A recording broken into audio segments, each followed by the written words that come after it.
guys, welcome back to another video on Solution Lab.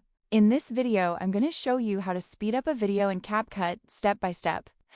It's really simple and helps make your videos more dynamic. Let's get started. First of all, open the CapCut app on your phone. Make sure the app is updated to the latest version. Once it opens, we'll start a new project. Now tap on New Project or New Video.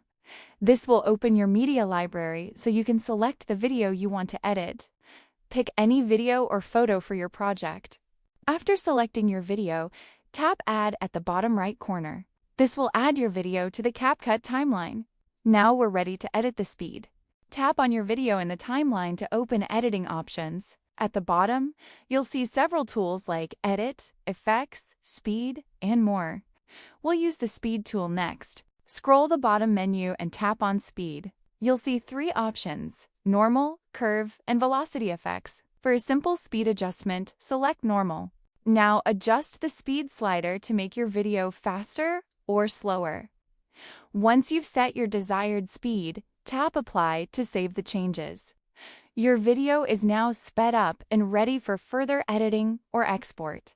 And that's how you can quickly speed up a video in CapCut. If this video helped you, don't forget to like, subscribe, and turn on notifications. Comment below if you want more CapCut tips and editing tricks. See you in the next video.